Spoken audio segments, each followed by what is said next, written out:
नमस्कार। अच्छा ये बताइए, व्यापार में सबसे बड़ा सौदा क्या होता है? शायद मुनाफे वाला सौदा।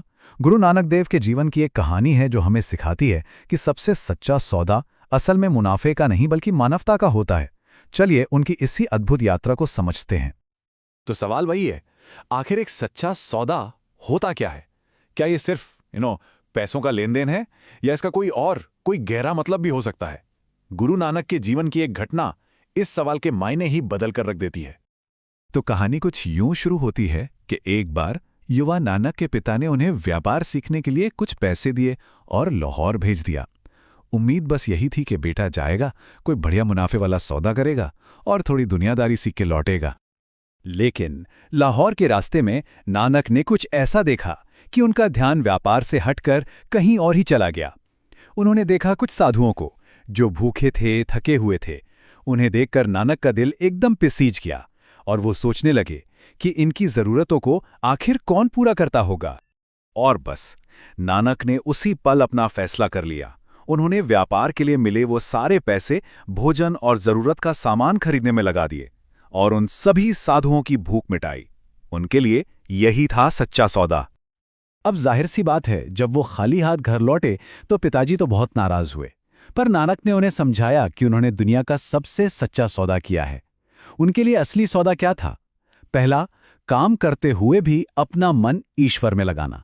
दूसरा, हमेशा अच्छे लोगों की संगत में रहना। और तीसरा, जो कुछ भी अपने पास है उसे जरूरतमंदों के साथ बांटना। लेकिन सवाल यह है कि इतनी गहरी सोच इतनी कम उम्र में नानक में आई कहां से? इसकी जड़ें हमें मिलती हैं उनके बचपन में। एक ऐसा बचपन जो किसी भी आम बच्चे जैसा बिल्कुल नहीं था। उनका ध्यान तो शुरू से ही परमात्मा की ओर लगा रहता था। मतलब उनके पिता और उनमें जमीन आसमान का फर्क था। एक तरफ पिता थे जो चाहते थे कि बेटा व्यापार करे, पढ़ाई पर ध्यान दे, दुनिया में सफल हो। और दूसरी तरफ थे नानक, जिनका मन बस ध्यान, भजन और एकांत में ईश्वर के चिंतन में ही लगता था। वो ईश्वर की भक्ति में इतने इतने डूब जाते थे कि उन्हें खाने पीने तक का होश नहीं रहता था। और जब इस वजह से उनकी सेहत बिगड़ने लगी तो उनके पिता को चिंता हुई। उन्हें लगा कि शायद बेटे को कोई लाइलाज बीमारी हो गई है। और जब उनका इलाज करने के लिए एक वैद्य को बुलाया गया तो नानक ने एक बहुत ही गहरा दोहा कहा, वैद्य बुलाया वैद्यगी, पकड़ टटोले बाँ, भोला वैद्य न जानगी, करक कलेजे माँ। कहने का मतलब ये था कि ये वैद्य तो बस मेरी कलाई पकड़कर नब्ज देख रहा है, पर जो असली दर्द, जो तड़प मेरे दिल में है, उसे ये नादान वैद्य भला कैसे समझेगा। अब पिता की चिंताएं तो कम होने का नाम ही नहीं ले रही थीं।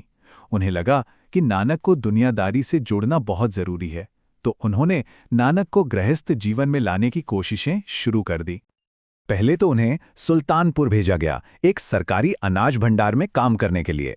फिर इसी उम्मीद में कि शायद वो जमीनी हकीकत से जुड़ जाएं, उनका विवाह सुलखनी देवी से करवा दिया गया और आगे चलकर वो दो बेटों श्रीचंद और लक्ष्मीचंद के पिता भी बने।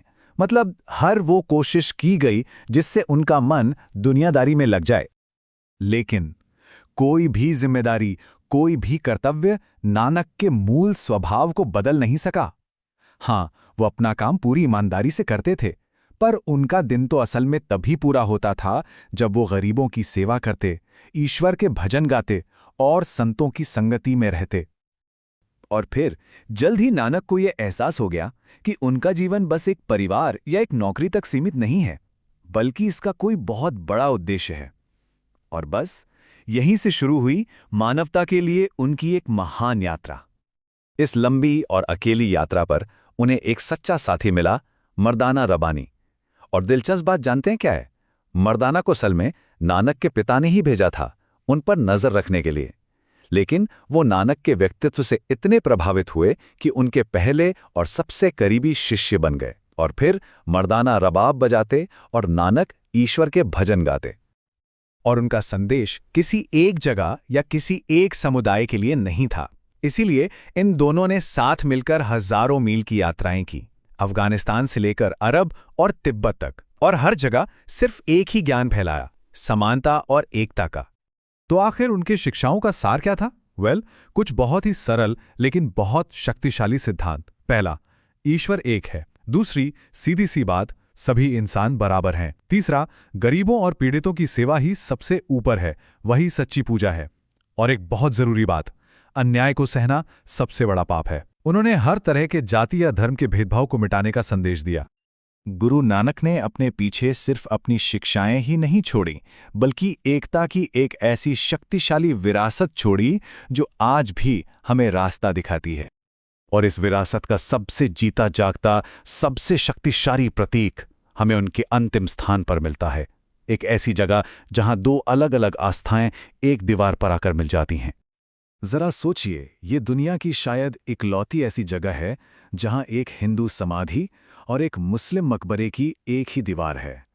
ये धार्मिक सद्भाव का वो बेमिसाल प्रतीक है जो गुरु नानक के पूरे जीवन के संदेश को बस एक ही तस्वीर में बयां कर देता है। लोगों का उनके प्रति प्रेम और सम्मान देखिए, कितना गहरा था कि उनके जन्मस्थान, जिसका नाम तलवंडी था, उसे बदलकर ननकाना साहिब कर दिया गया। ये पवित्र स्थल आज पाकिस्तान में है।